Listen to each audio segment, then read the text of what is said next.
ఏయ్, కారుంది కదా అనే పొగరుతో కామన్ సెన్స్ లేకుండా ఇరుకైన రోడ్లోకొచ్చేస్తావా? కార్తీ!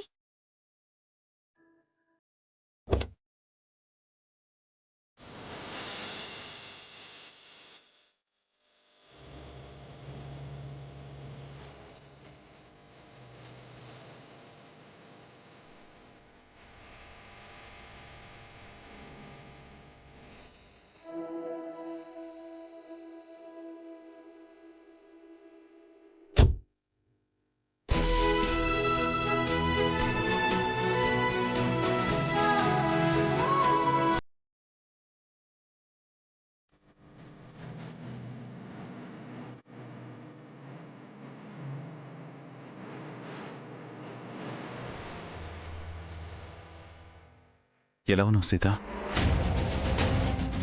భర్త పంతానికి బలైన ఆడది ఎలా ఉంటుందో అలా ఉన్నాను.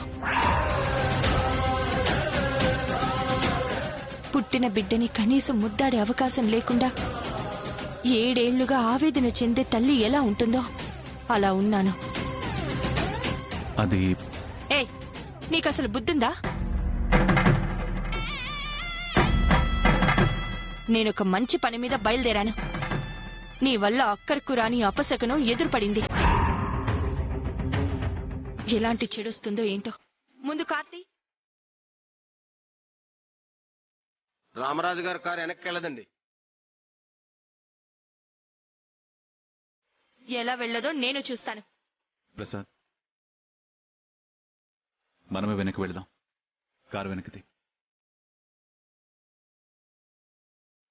ఇన్నేళ్లైనా నువ్వేం మారలే సీత.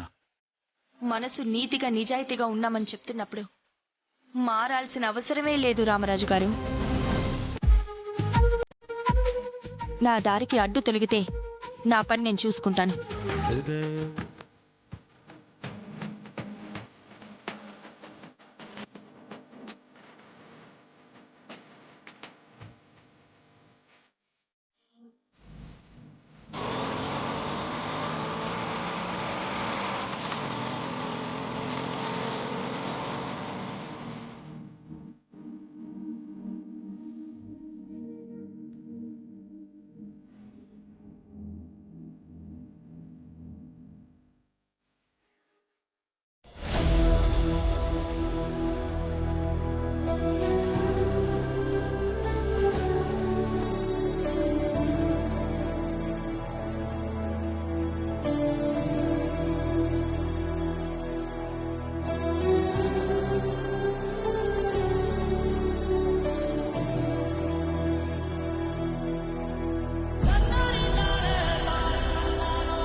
ఏంట్రా అలా ఆలోచిస్తున్నావు? ఈ రోజు నుంచి మనకు పాఠాలు చెప్పడానికి కొత్త టీచర్ వస్తుంది కదరా. ఏమైనా బహుమతి ఇవ్వాలరా. మనకు తినడానికే సరిగ్గా లేదు, ఇక బహుమతి ఏమిస్తావురా? గిఫ్ట్ డబ్బులు పెట్టి మాత్రమే కాదురా, మనసు పెట్టి ఆలోచించి కూడా ఇవ్వచ్చు. నువ్వు ఇక్కడ ఉండు, నేను వెళ్ళొస్తా.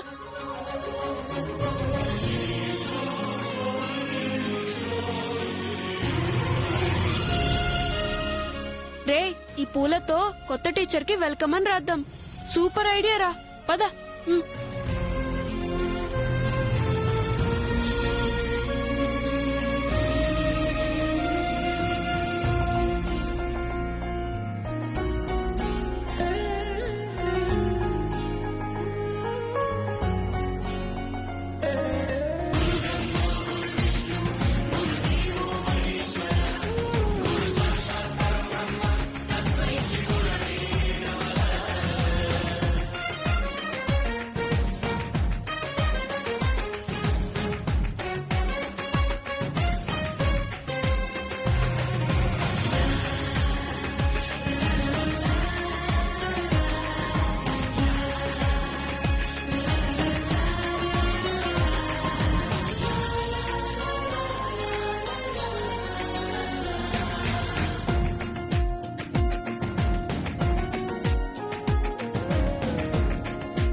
రే గణేష్ ఎలా ఉందిరా? సూపర్ ఉందిరా.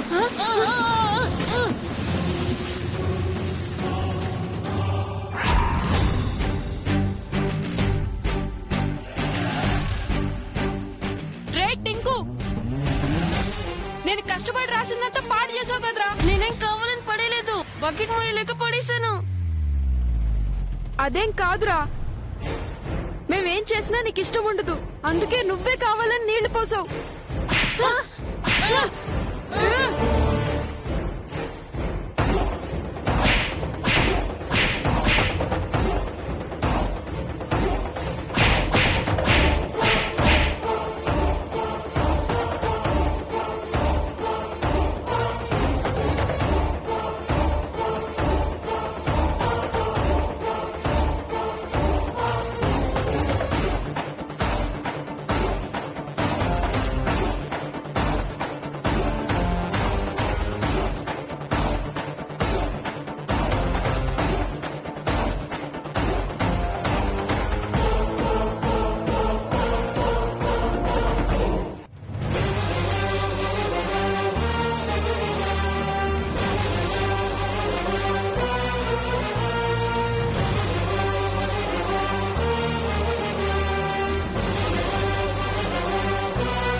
పైకి లే.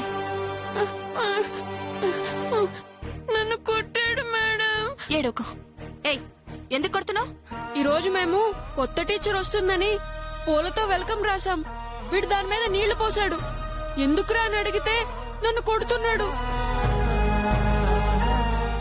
అవును టీచర్, టింకుయే రాముని కొట్టాడు. నీ పేరు రామునా? రామారావు అండి. సరే, నేనే ఆ కొత్తగా వచ్చిన టీచర్ని. నువ్వు టింకుని కొట్టడం నేను చూశాను. చిన్నపిల్లలు అబద్ధం చెప్పకూడదు. చిన్నపిల్లలే కాదు మిస్, ఎవరూ అబద్ధం చెప్పకూడదు. అయినా మనసులో నిజాన్ని దాచుకుని బయటికి అబద్ధం చెప్పే అలవాటు నాకు లేదు.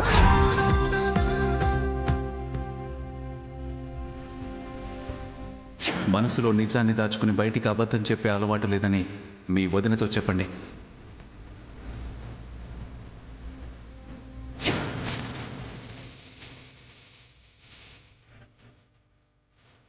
ఏంటి వయసుకు మించి మాట్లాడుతున్నావు? తనకి సారీ చెప్పు. తప్పని నాకు అనిపిస్తే నేనే తల వంచుకుని సారీ చెప్తాను. తప్పు చేయలేదని నాకు తెలిసినప్పుడు నేను సారీ చెప్పను. నేను ఇప్పుడు తప్పు చేయలేదు. సరే, అయితే 50 గుంజిళ్ళు తీసాకే నువ్వు క్లాస్ లోపలికి రా. అర్థమైందా? మీరిద్దరు క్లాస్కి రండి.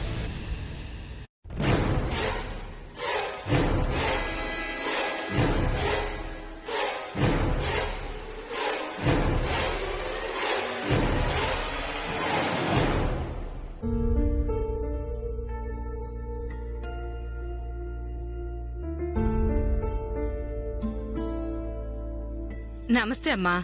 నమస్తే. నా పేరు మణమ్మ. ఈ ఆశ్రమంలో ఆయాని. ఇక్కడ పిల్లలు చాలా అల్లరి చేస్తారమ్మా. అస్సలు మాట వినరు. నోరు తెరిస్తే అబద్ధాలు. ఎలా భరిస్తారో ఏంటో మీరు. ఎలా భరించాలో, పిల్లల్ని ఎలా దారిలో పెట్టాలో నాకు బాగా తెలుసు. మీరు వెళ్ళండి. సరేనమ్మా.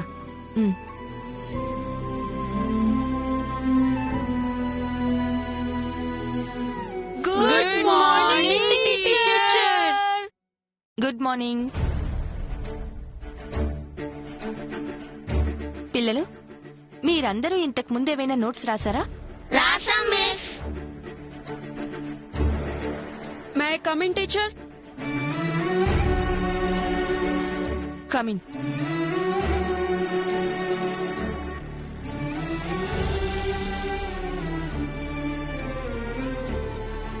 ఆ నోట్బుక్స్ తీసుకొచ్చి ఇక్కడ పెట్టండి. నేను పాఠం చెప్పాక అవన్నీ చెక్ చేస్తాను.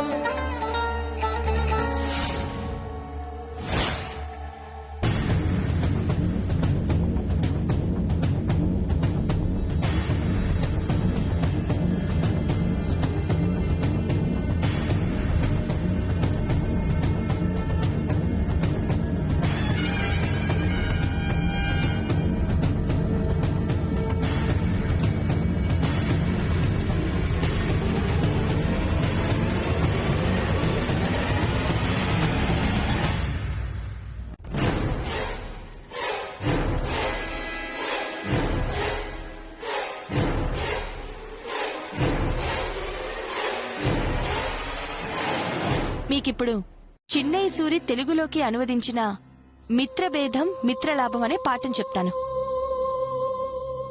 స్నేహితులు కలిసుంటే ఎంత లాభం, విడిపోతే ఎంత నష్టం అనేదే ఈ కథలోని నీతి.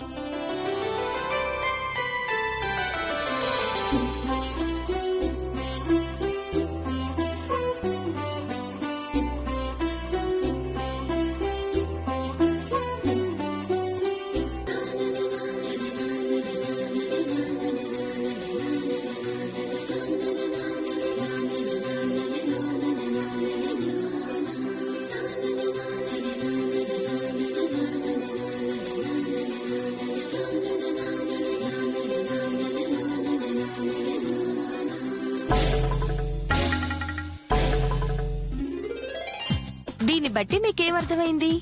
నేను చెప్తాను టీచర్. చెప్పు. నీతిగా ఉండాలి, నిజం మాత్రమే చెప్పాలి. పనిష్మెంట్ ఇచ్చినా సరే అబద్ధం చెప్పకూడదు.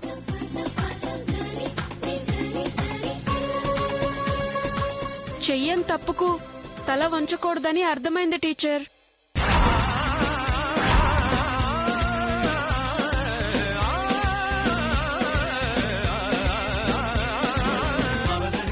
Okay, good.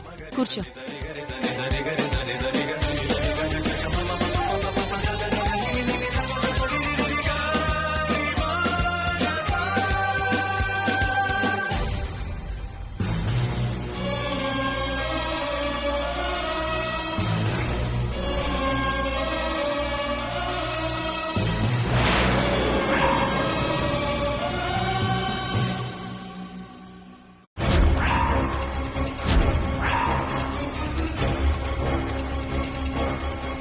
ఎవడ్రా ఈ చెప్పు నా బ్యాగ్ లో పెట్టింది?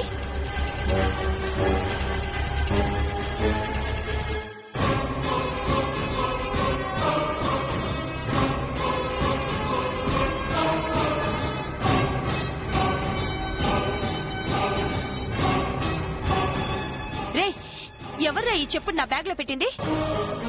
ఒరే రాము, అది నీ చెప్పే కదరా, టీచర్ బ్యాగ్ లోకి ఎలా వెళ్ళింది? ఇంకుగడు పెట్టుంటాడ్రా. మిమ్మల్ని ఇలా కాదు, ఎవరి చెప్పో నేనే తెలుస్తాను.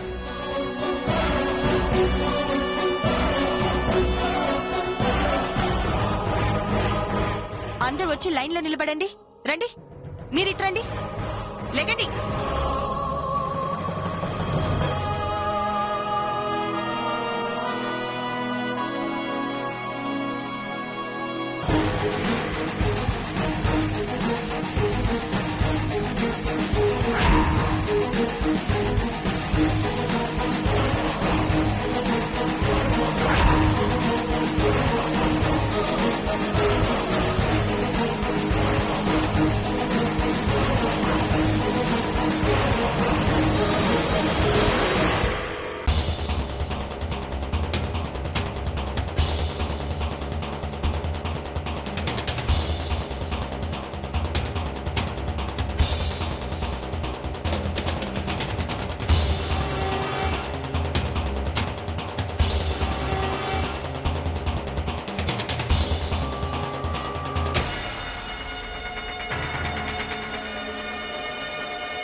ఏయ్, నీ రైట్ లెగ్ చూపించు.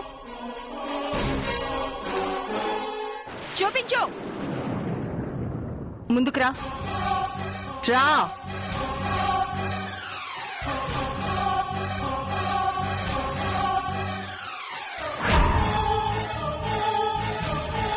నీదే కదా చెప్పు. చెప్పు. చెప్పు నాదే టీచర్, కానీ మీ బ్యాగ్ లో పెట్టింది నేను కాదు. మళ్ళీ టింకు పేరు చెప్తావా? నిజం చెప్పాను. లాభం లేదు, నువ్వు ఇలా మాట వినవు. కానీ చేపట్టు. పట్టు.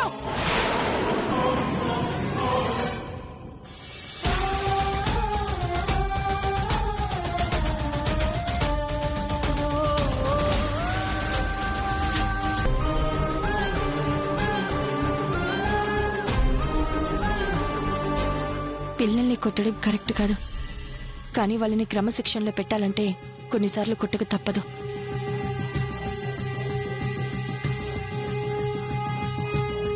అమ్మా అమ్మా అమ్మా అమ్మా అమ్మా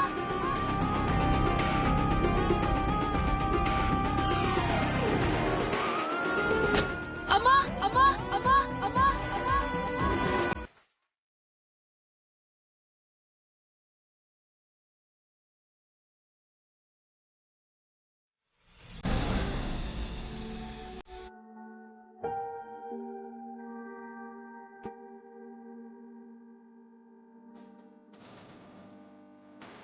నేనొక మంచి పని మీద బయలుదేరాను. నీ వల్ల అక్కరకు రాని అపశకనం ఎదురుపడింది. మనసు నీతిగా నిజాయితీగా ఉన్నామని చెప్తున్నప్పుడు మారాల్సిన అవసరమే లేదు రామరాజు గారు.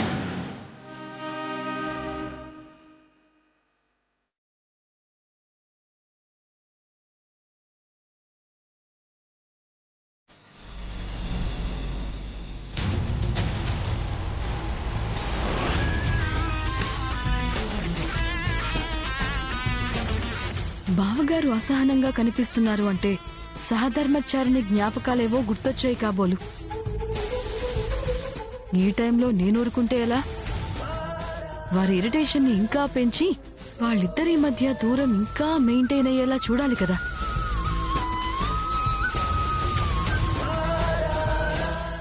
బావగారు రండి, మీకు భోజనం వడ్డిస్తాను.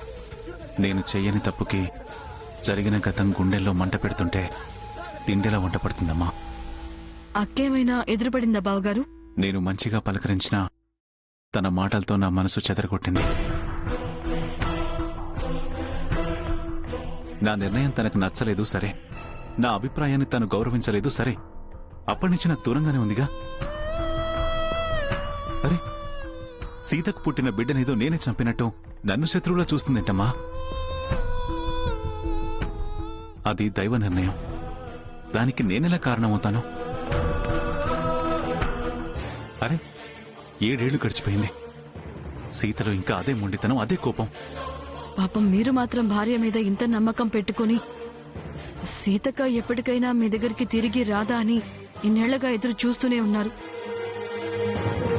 తనకు బిడ్డ దూరమై జరిగిన అన్యాయాన్ని అనవసరంగా మీ మీద కావాలని రుద్దడం కాకపోతే అందుకు మీరెలా బాధ్యులవుతారు బావగారు? ఇంతకీ మిమ్మల్ని ఎలా ఉన్నారు అని కనీసం అడిగినైనా అడిగిందా అక్క? నేను అడిగితే కూడా సరిగ్గా సమాధానం చెప్పలేదు.